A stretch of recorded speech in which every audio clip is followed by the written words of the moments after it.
The trial of 14-year-old Alexis Ramirez captivated the nation. After a violent attack on her teacher, Alexis sobbed on the stand, claiming she feared for her life due to sexual harassment. In her orange jumpsuit and dyed green hair, Alexis's performance painted her as a scared, misunderstood teen. But the prosecution had one thing they knew would change everything: a single piece of evidence that could destroy her entire story. A digital thread of emails that revealed Alexis had planned the murder in cold blood. All because she received a bad grade in cooking class. The shocking twist came when her own guidance counselor, who Alexis had trusted, exposed the truth. And the courtroom was left in stunned silence. Alexis's performance would crumble, and the reality of her crime would be revealed. By the time the judge spoke her name for the final time, the courtroom would know one undeniable truth. The performance was over. The morning of the arraignment arrived with gray clouds hanging low over Westbrook, Ohio. Inside the courthouse, the air conditioning hummed against the August heat. Families filled the gallery, their whispers creating a low buzz that echoed off the wood-paneled walls. Reporters clustered near the back, cameras ready, notebooks open. This was not just another case. This was the trial everyone had been waiting for. Alexis Ramirez entered through the side door, flanked by two bailiffs. She wore an orange jumpsuit that seemed too large for her small frame. Her green hair, freshly dyed despite her incarceration, stood out starkly against the institutional color of her clothing. She kept her head down as she walked, but her eyes darted to the cameras positioned around the room. She knew they were watching. She knew the whole world was watching. As she took her seat next to her defense attorney, Marcus Webb, she allowed a single tear to roll down her cheek. Her shoulders shook slightly. The performance had begun. Judge Margaret Harrison entered the courtroom, her black robe flowing behind her. She was a woman in her late 50s with sharp eyes that missed nothing. She had presided over hundreds of cases in her 20-year career, but this one felt different. The defendant was a child. The crime was heinous. The public attention was immense. "All rise!" the bailiff called out. The courtroom stood as one. Judge Harrison settled into her seat and surveyed the room. Her gaze lingered on Alexis for a moment before she turned to the clerk. "Please read the charges." The clerk stood, clearing his throat. The State of Ohio versus Alexis Maria Ramirez. The defendant is charged with 1 count of attempted murder in the 1st degree. Alexis's attorney stood smoothly. Marcus Webb was a seasoned defense lawyer, known for taking on difficult cases. He wore an expensive suit and carried himself with practiced confidence. "Your Honor, my client pleads not guilty to all charges." Alexis nodded vigorously, dabbing at her eyes with a tissue she clutched in her hand. She looked at the jury box, though it was empty now. The jury would be selected later. For now, she was playing to the cameras in the gallery. Prosecutor Daniel Foster rose from his table. He was younger than Webb, only 38, but he had built a reputation as a tenacious litigator who never backed down. His dark suit was plain, his demeanor serious. "Your Honor, the state contends that on the night of June 15th, the defendant brutally attacked her cooking teacher, Mrs. Jennifer Walsh, with a knife. Mrs. Walsh sustained multiple stab wounds and is still recovering from her injuries. The defendant has claimed that she acted in self-defense, alleging that Mrs. Walsh had been sexually harassing her." A murmur went through the gallery. Alexis's sobs grew louder. "However," Foster continued, his voice cutting through the noise, "the state has evidence that suggests a very different story. We believe this attack was not self-defense. We believe it was premeditated. We believe the defendant planned to kill Mrs. Walsh because she received a failing grade in her cooking class." The murmur became a roar. Judge Harrison banged her gavel. "Order! Order in this court!" Alexis looked up, her face twisted in what appeared to be anguish. "That's not true," she whispered loud enough for the microphones to catch. "She was hurting me. I was scared." Webb placed a hand on her shoulder, quieting her.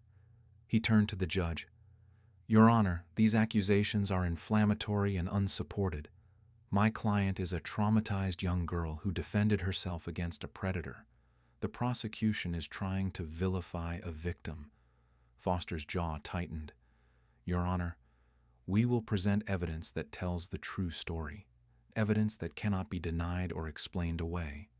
The defendant may be young, but she is not innocent. Judge Harrison leaned forward. Mr. Foster, do you have this evidence ready to present? We do, Your Honor. And when we reveal it, the defendant's story will collapse entirely.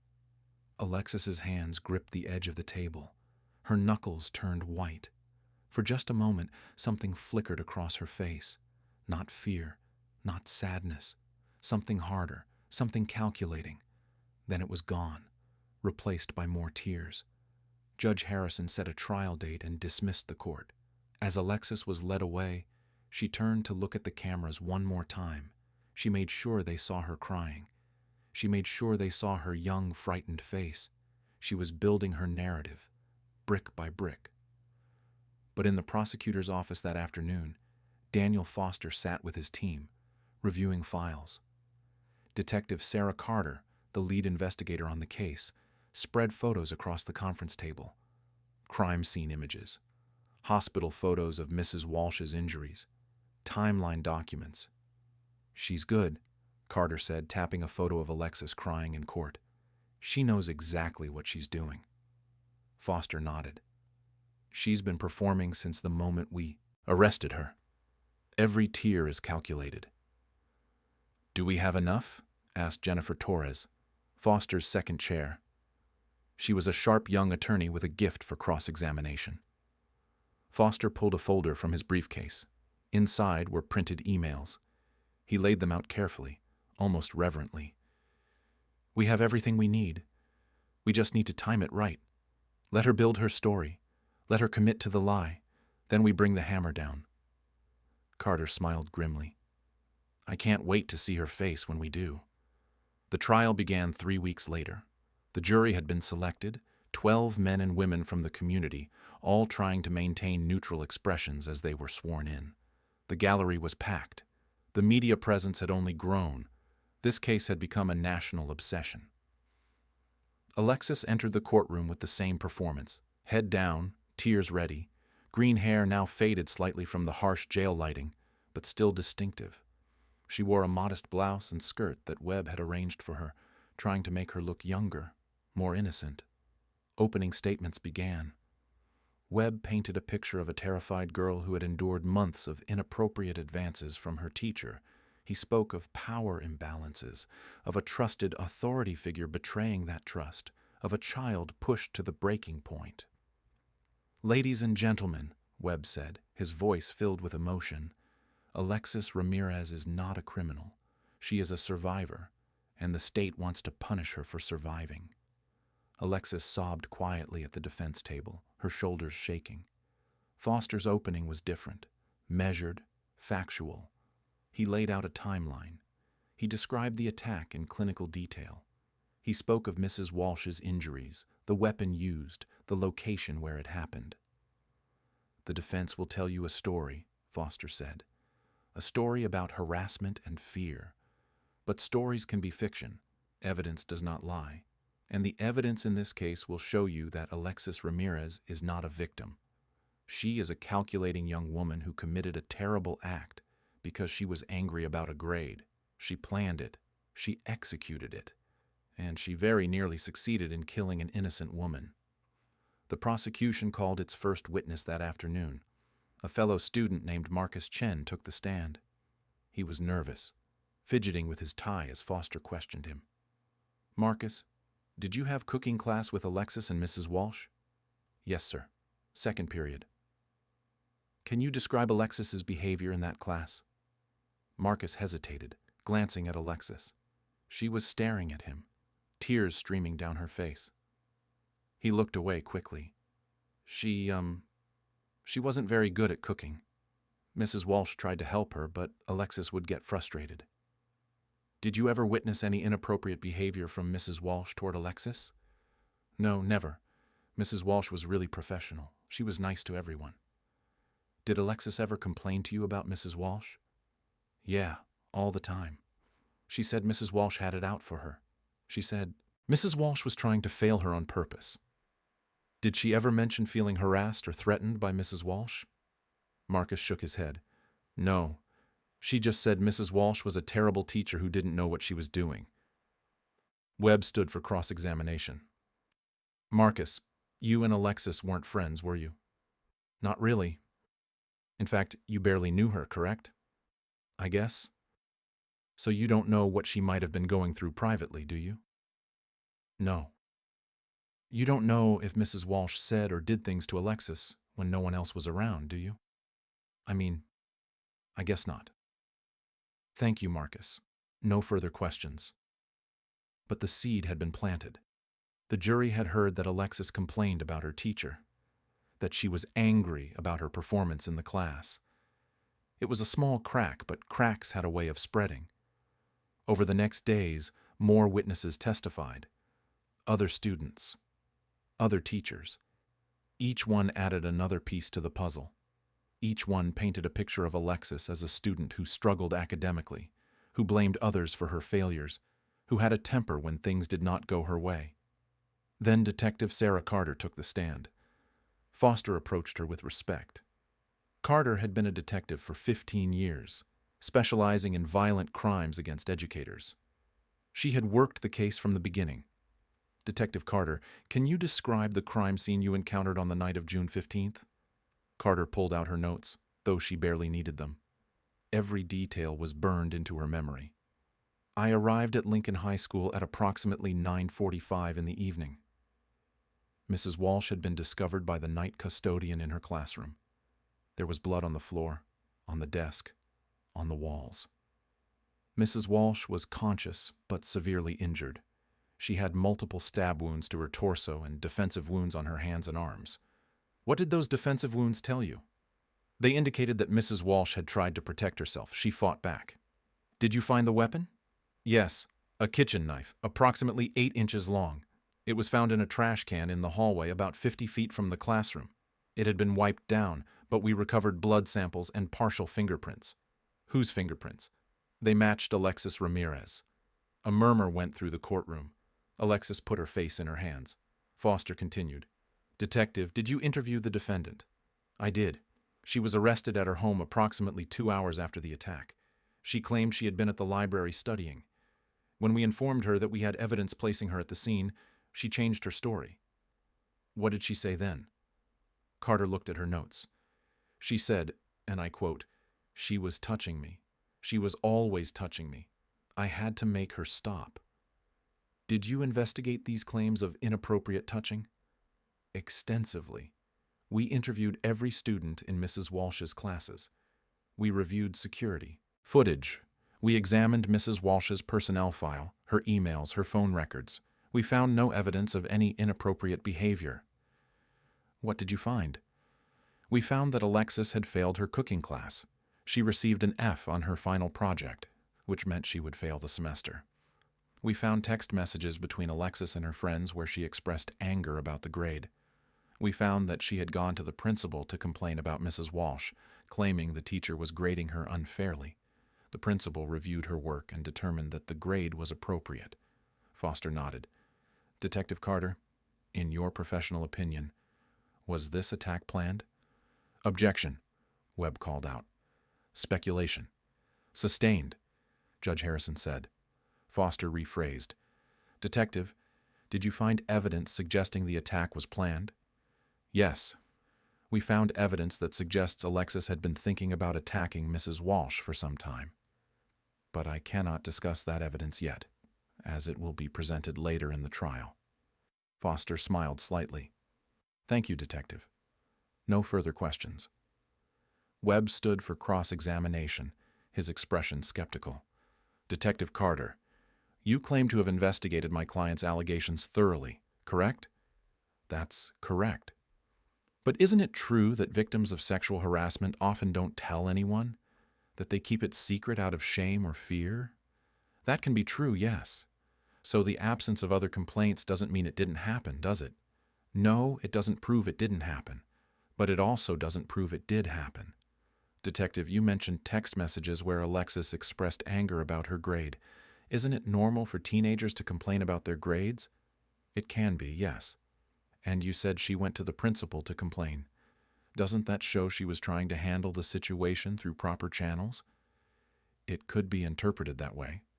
So there's nothing inherently sinister about a student being upset about a failing grade and trying to get it changed, is there? Carter paused. No, but the way she tried to change it is what we're here to discuss. Webb let that hang for a moment before moving on. You mentioned evidence that will be presented later. You're referring to something the prosecution is holding back, aren't you? I'm referring to evidence that will be introduced at the appropriate time. Very convenient, Webb muttered. No further questions. But Foster was pleased. Carter had done her job. She had laid the groundwork. The jury now knew that Alexis had motive. They knew she had opportunity. They knew she had been caught in lies. All that remained was to show them that she had planned it all. The trial continued. More evidence was presented. Security footage showed Alexis entering the school building at 9:15 on the night of the attack.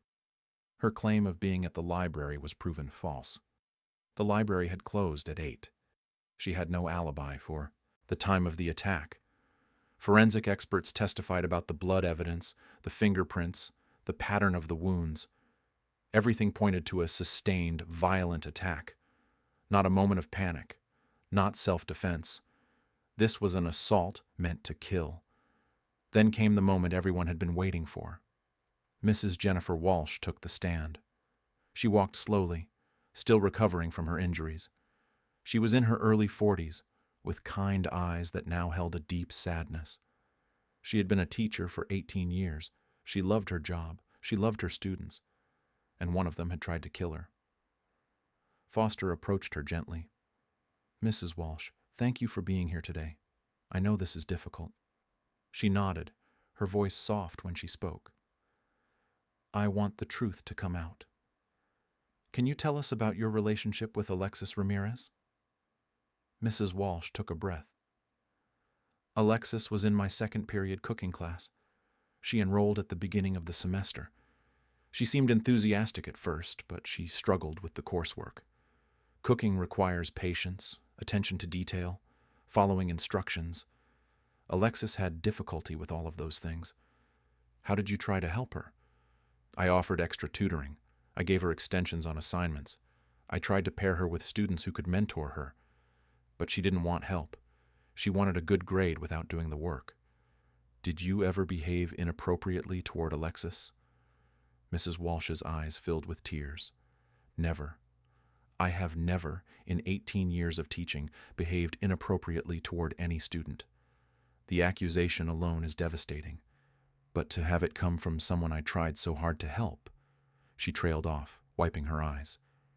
Can you tell us what happened on the night of June 15th? Mrs. Walsh's hands trembled as she spoke. I was grading papers in my classroom. It was late, around 9:30. I heard a knock on my door. I thought it was the custodian, so I called out for them to come in.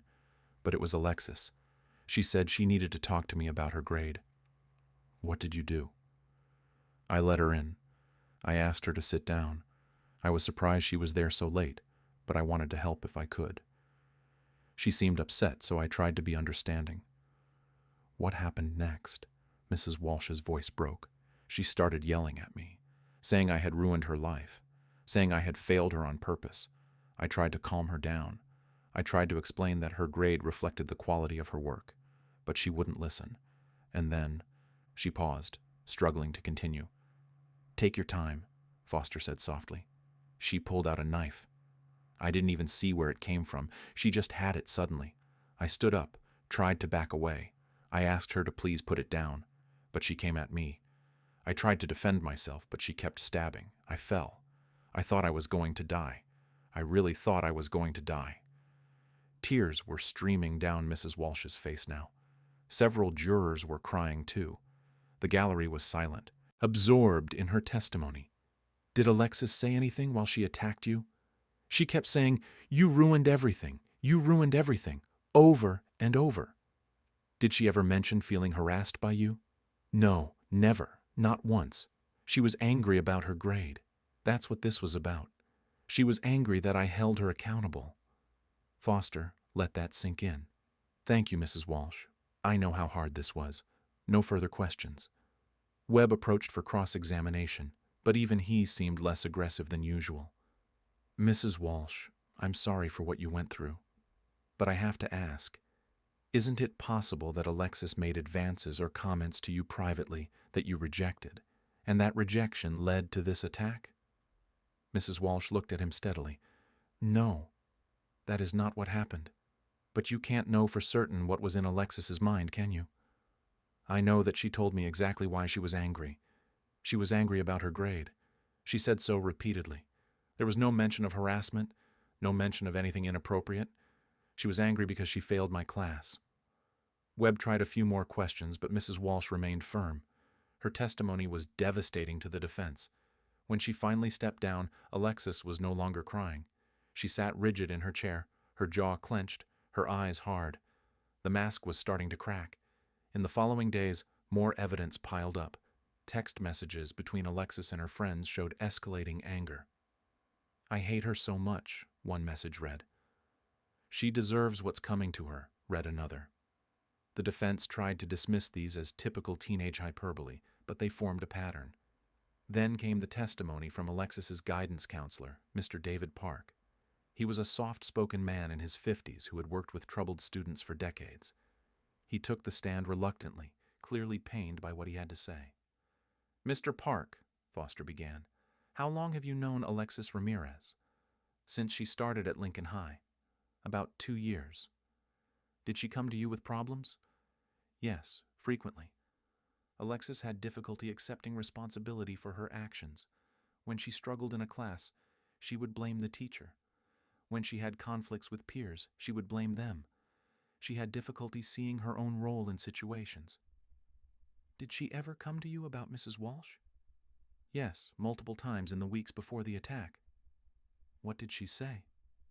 Mr. Park pulled out a notebook. I keep notes on my conversations with students.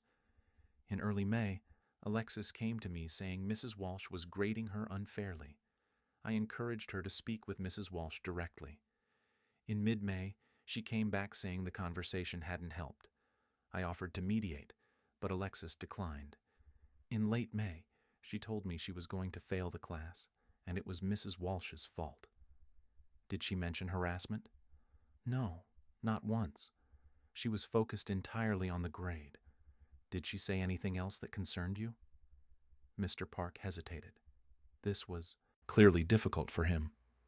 In our last meeting, about a week before the attack, Alexis said something that bothered me. She said, Mrs. Walsh is going to regret failing me. I asked her what she meant. She laughed and said she was just venting. I should have taken it more seriously. I should have reported it. I will regret that for the rest of my life. The courtroom was silent. Alexis stared at Mr. Park with undisguised hatred. He had been someone she trusted, someone she confided in. And now he was betraying her. That's how she saw it. The truth didn't matter. Only loyalty mattered. Webb's cross-examination was aggressive. Mr. Park, isn't it your job to maintain student confidentiality? Yes, with certain exceptions. And you're violating that confidentiality now, aren't you? I'm complying with a subpoena, and more importantly, I'm telling the truth about what happened. You admit you failed to report what you now claim was a threat. Doesn't that suggest you didn't actually view it as a serious threat at the time? I misread the situation. I made a mistake. But looking back with everything that happened, I can see that Alexis was planning something. You're interpreting her words through the lens of what happened after, aren't you? At the time, you thought she was just a frustrated student. Yes, and I was wrong. Tragically wrong. The testimony continued for hours. More forensic evidence was presented. The knife was examined in detail. The blood spatter patterns were explained. A forensic psychiatrist testified that the nature of the attack suggested rage, not fear. Someone defending themselves would strike once or twice and flee. Alexis had stabbed Mrs. Walsh 19 times. Throughout it all, Alexis maintained her performance for the cameras. She cried at the right moments. She looked down at the right times. But those watching closely could see the cracks growing wider. Her tears seemed less genuine. Her expression seemed more calculated. The jury was starting to see through her. Then came the moment Foster had been waiting for. He stood and addressed the judge. "Your Honor, the prosecution would like to call its final witness. We will be presenting digital forensic evidence that we believe conclusively proves premeditation." Webb shot to his feet. "Objection. Your Honor, the defense has not been given adequate time to review this evidence." "Mr. Foster?" Judge Harrison looked at the prosecutor. "Your Honor, this evidence was provided to the defense in discovery. They have had 3 weeks to review it." Webb's face flushed. The volume of discovery in this case was enormous. We cannot be expected to review every single piece of evidence in detail. "The evidence in question is an email thread," Foster said calmly. 18 emails total, all sent from the defendant's personal email account. They are date-stamped and authenticated. There is no ambiguity here. Judge Harrison considered. "Mr. Webb, did you receive this evidence in discovery?" Webb hesitated. "We received numerous emails, Your Honor, but—" "Then you had the opportunity to review it. Objection overruled. Proceed, Mr. Foster." Alexis's hands gripped the table again. That flicker of panic crossed her face. For the first time, she looked genuinely scared. Foster called his witness, Dr. Amanda Chen, a digital forensics expert with 15 years of experience. She had examined Alexis's computer, her phone, her online accounts. She knew the digital trail Alexis had left better than anyone. "Dr. Chen," Foster began, "can you explain what you found when you examined the defendant's email account?" Dr. Chen spoke clearly, her expertise evident. "I found an email thread between the defendant and herself. She was sending emails to her own account, essentially using it as a private journal."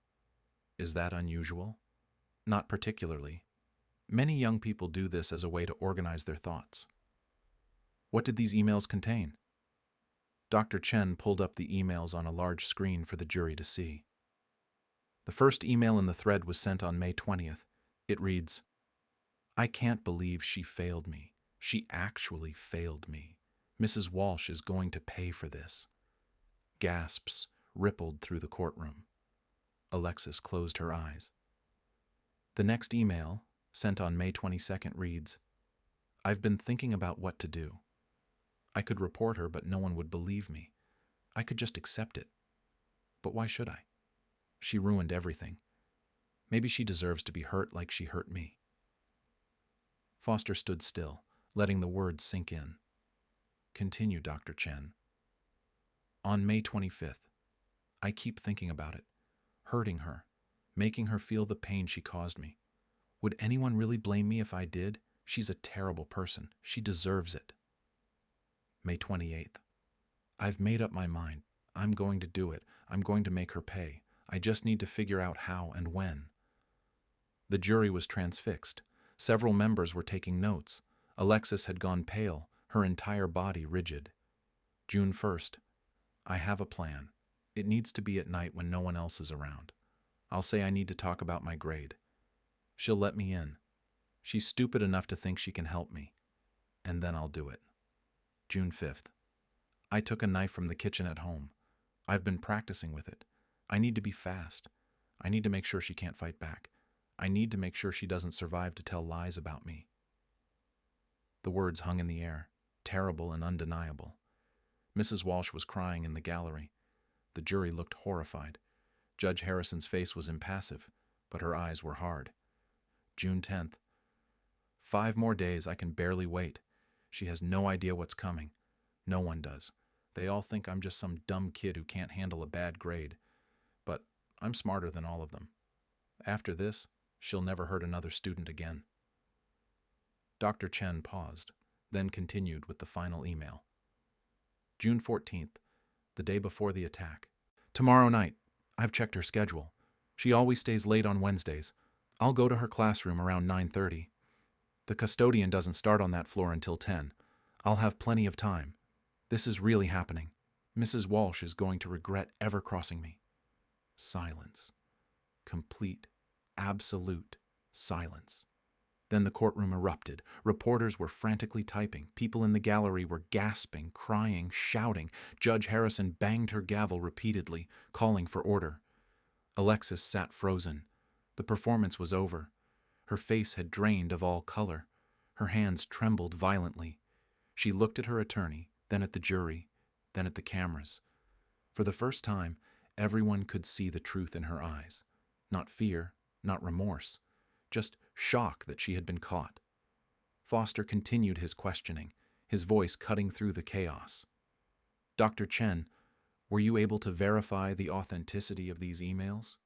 "Yes. I examined the email server logs, the IP addresses, the timestamps. These emails were sent from the defendant's personal computer, from her home IP address at the times indicated. There is no possibility of forgery or tampering. These are her words, written by her, preserved in digital form. Is there any way the defendant could claim these emails were fabricated? No. The digital signature, the metadata, the server logs, all confirm authenticity. These emails are real." Foster turned to face Alexis. She wouldn't meet his eyes. "Dr. Chen, in your professional opinion, what do these emails demonstrate?" "They demonstrate clear premeditation. The defendant planned this attack for nearly a month. She thought about it, prepared for it, and executed her plan exactly as she described in her own words." "Thank you, Dr. Chen." Foster turned to the judge. "Your Honor, the prosecution rests." The courtroom was still in chaos as Judge Harrison called for a recess. Alexis was led from the courtroom, no longer crying, no longer performing. She walked like someone in shock. Her entire narrative had been destroyed in a matter of minutes. Every tear she had shed, every sob she had performed, every claim of victimhood had been exposed as a calculated lie. In the hallway, reporters mobbed the attorneys. Foster said only, "The evidence speaks for itself." Webb had no comment, his face drawn and pale. He knew his case was finished. His client had lied to him from the beginning, and now the truth had crushed any hope of acquittal. When court resumed for closing arguments the next day, the atmosphere was different. Heavy. Final. Alexis sat at the defense table, her green hair hanging limply, her eyes downcast. She knew what was coming. They all did. Webb did his best. He argued that the emails showed a troubled girl struggling with dark thoughts, not a hardened criminal. He suggested that Alexis needed mental health treatment, not prison. He reminded the jury that she was only 14 years old, but even he sounded defeated. The emails had obliterated his defense. Foster's closing was powerful and precise. He walked the jury through every piece of evidence. The motive, anger over a failing grade. The opportunity, knowledge of Mrs. Walsh's schedule. The means, a knife taken from her home. The intent, clearly expressed in her own words over dozens of emails. And the act, 19 stab wounds inflicted on a woman who had only tried to help her. "Ladies and gentlemen," Foster said, "this is not a case about a frightened girl defending herself. This is a case about a calculating individual who decided that her teacher deserved to die because she held her accountable. Alexis Ramirez planned a murder. She armed herself. She went to that classroom with the intent to kill, and she very nearly succeeded. The only reason Mrs. Walsh is alive today is because the custodian found her in time and called for help. Do not let the defendant's age fool you. Do not let her tears manipulate you. You have seen the evidence. You have read her own words. You know the truth. Find her guilty. Give Mrs. Walsh the justice she deserves." The jury deliberated for only 3 hours. When they returned, the verdict was unanimous. Guilty of attempted murder in the first degree. Guilty of assault with a deadly weapon.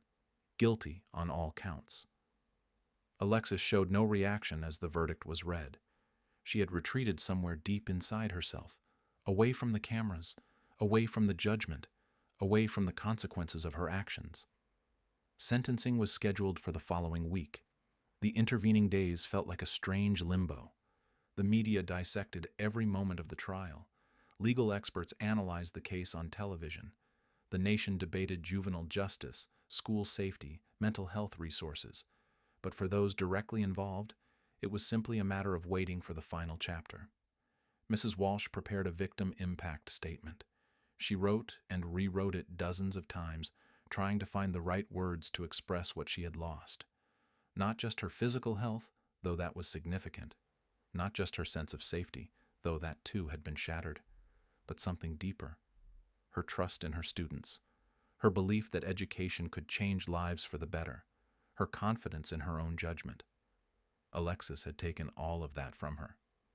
When the day of sentencing arrived, the courtroom was packed once again. Judge Harrison took her seat, her expression grave. She had spent the past week reviewing everything, the evidence, the testimony, the psychological evaluations, the recommendations, and she had reached her decision. "Before I impose sentence," Judge Harrison said, "I will hear from the victim." Mrs. Walsh approached the podium slowly. She had lost weight since the attack. Her hands still bore scars from the defensive wounds. She looked at Alexis, who refused to meet her eyes, then began to read. "Your Honor, members of the court, I stand before you today as a survivor, but I am not the same person I was before June 15th. That night changed me in ways I am still discovering. The physical scars will fade with time. The psychological scars may never fully heal. I have nightmares. I have panic attacks. I cannot be in a room alone with the door closed without feeling terror. I, who loved teaching for 18 years, do not know if I can ever return to a classroom. Alexis Ramirez took that from me. She took my sense of safety, my career, my peace of mind. And for what? Because I gave her the grade she earned, because I held her to the same standards as every other student, because I refused to give her something she had not worked for. The emails you heard in this trial revealed a level of calculation that still haunts me. For weeks, she was planning my death while sitting in my classroom, while I tried to help her, while I believed she was just a struggling student who needed support. I trusted her. That trust nearly cost me my life. I ask this court to impose a sentence that reflects the severity of her crime, not because I want revenge, but because justice demands it, because other teachers need to know they are protected, because other students need to know there are consequences for violence, because Alexis herself needs to understand that her actions have destroyed lives and cannot be excused by her age or her performance in this courtroom. Thank you." Mrs. Walsh stepped down. There was not a dry eye in the gallery. Even some of the reporters were crying. Judge Harrison turned to Alexis. "The defendant may make a statement if she wishes," Webb whispered to Alexis. She shook her head. She had nothing to say. No more tears to shed. No more lies to tell. The performance was over, and she knew it. Judge Harrison nodded. Then she began to speak, and her words would become some of the most quoted in legal history. "Alexis Ramirez, I have presided over many trials in my career. I have seen acts of violence committed in moments of passion, in the heat of anger, in the fog of substance abuse. I have sentenced defendants who committed crimes they immediately regretted, who were genuinely remorseful, who had simply made terrible mistakes. But this case is different. You are different. What you did was not a mistake. It was not a momentary lapse in judgment. It was a calculated, premeditated attempt to end another human being's life. And your reason? A grade. A failing grade that you earned through your own lack of effort. You did not like being held accountable, so you decided your teacher should die. Let that sink in. You decided that another person's life was worth less than your ego." Judge Harrison paused, letting her words resonate through the silent courtroom. "What troubles me most about this case is not just the violence of your actions, though that is certainly troubling. What troubles me is your complete lack of genuine remorse. Throughout this trial, you have performed for the cameras. You have cried on cue. You have, played the role of the frightened victim. You have lied about being sexually harassed, a lie that damages real victims of harassment and makes it harder for them to be believed. You have shown contempt for this court, for the jury, for the truth itself. You believed you were smarter than everyone else. You believed you could manipulate your way to freedom. You believed your performance would save you. But the evidence did not lie. Your own words, preserved in those emails, revealed your true nature. They showed us a young woman consumed by narcissism, by entitlement, by a belief that the world owes you something it does not owe you. They showed us someone capable of planning a murder with the same casual thought others might give to planning a party. You are 14 years old, and you may think that should protect you from the full consequences of your actions. But you are old enough to know right from wrong. You are old enough to understand that murder is evil. You are old enough to have made a different choice at any point during those 3 weeks of planning. You could have spoken to a counselor, other than to complain about your grade. You could have accepted the failing grade and worked harder next semester. You could have transferred to a different class. You had 1,000 opportunities to choose a different path. Instead, you chose violence. You chose to arm yourself with a weapon. You chose to go to that classroom. You chose to stab your teacher 19 times. 19 times. Each stab was a choice. Each one was a decision to continue, to kill, to end a life. Mrs. Walsh survived only through luck and the quick response of emergency services. But your intent was clear. You wanted her dead. The judge's voice grew harder, more forceful. I have read the psychological evaluations prepared for this sentencing. They paint a picture of a young woman with narcissistic tendencies, with poor impulse control, with an inability to empathize with others. The psychologists suggest treatment, therapy, rehabilitation. And while I agree that you need help, I do not believe for one moment that treatment alone is sufficient. You are a danger to society. You have proven that when you do not get your way, you are willing to kill. That is not something that can be fixed with a few years of therapy. You planned this crime methodically. You covered your tracks. You prepared lies in advance. And even now, sitting in this courtroom, you show no real remorse. You are sorry you got caught. You are not sorry for what you did. The victim impact statement we just heard should have moved you to tears. Mrs. Walsh described in painful detail how you destroyed her life. And yet you sit there, unmoved, unchanged. You stare at the table. You refuse to look at the woman you nearly killed. That tells me everything I need to know about who you are. You are not a victim. You are not a frightened child. You are a dangerous individual who must be removed from society. Judge Harrison looked down at her notes, then back at Alexis. This court has heard arguments that your age should be a mitigating factor, that you deserve a second chance, that you are capable of rehabilitation. I have considered these arguments carefully, and I have concluded that while your age is a factor, it does not excuse what you did. It does not erase the premeditation, the planning, the absolute cold-blooded nature of this crime. You are being sentenced as a juvenile because that is what the law requires. But make no mistake, the sentence I impose today reflects the severity of your crime and the danger you pose. You will be remanded to the custody of the Ohio Department of Youth Services until you reach the age of 21. At that time, your case will be reviewed to determine whether you will be transferred to adult custody to serve out the remainder of your sentence. And let me be clear about what that sentence is. For the crime of attempted murder in the first degree, I sentence you to the maximum allowed by law, life in prison without the possibility of parole. You will remain in custody, either in juvenile or adult facilities, for the rest of your natural life. You will never walk free. You will never have the opportunity to harm another person. You will spend your life contemplating the consequences of your actions. The courtroom erupted again. Alexis finally reacted, her head snapping up, her eyes wide with shock. Life in prison, no parole, forever. The reality crashed over her like a wave. This was not a performance anymore. This was her life, ending at 14. Judge Harrison was not finished. I want you to understand something, Alexis. You did this to yourself, not Mrs. Walsh, not the justice system, not this court. You. Your choices led you here. Your narcissism, your entitlement, your complete disregard for human life brought you to this moment.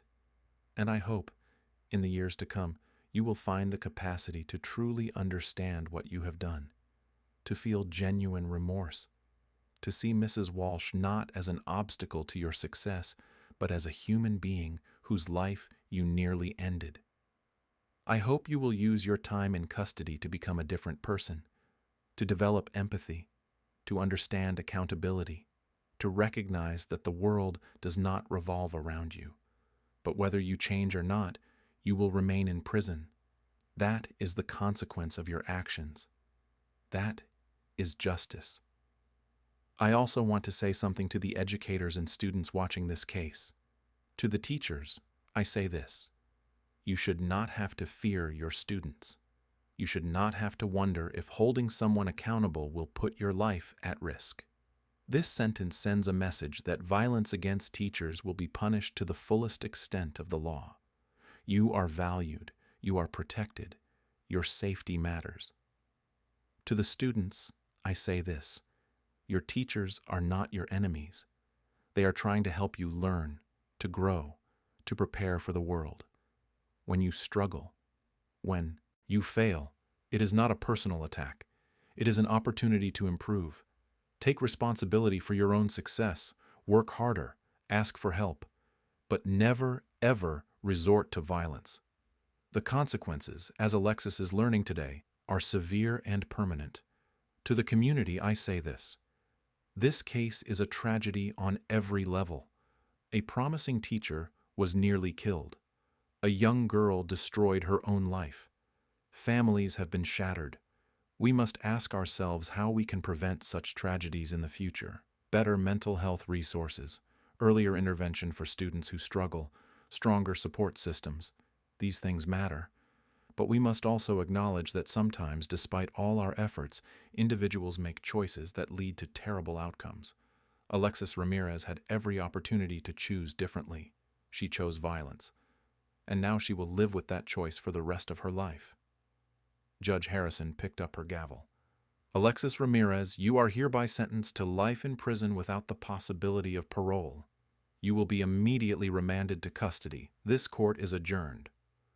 The gavel came down with a sharp crack that echoed through the silent courtroom. Bailiffs moved forward to take Alexis away. She stood on shaking legs, her face blank with shock. As they led her toward the door, she turned one last time to look at the cameras. But there was nothing to perform anymore. No tears to shed. No victim to play. Just a 14-year-old girl who had destroyed her own life and nearly ended another. The door closed behind her with a final, terrible finality. In the aftermath, the courtroom slowly emptied. Mrs. Walsh embraced her family, crying tears of relief and pain. Justice had been served, but it did not erase what had happened to her.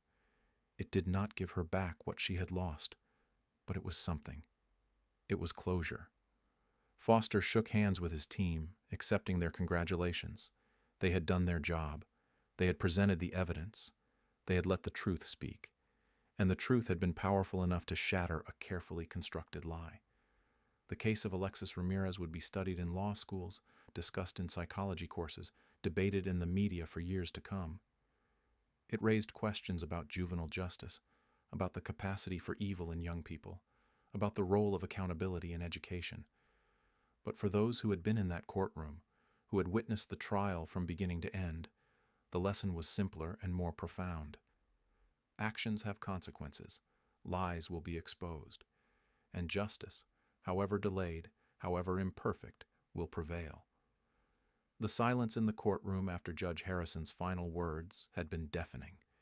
It was the silence of a community processing a tragedy, of a legal system fulfilling its purpose, of a young woman's life ending before it had truly begun.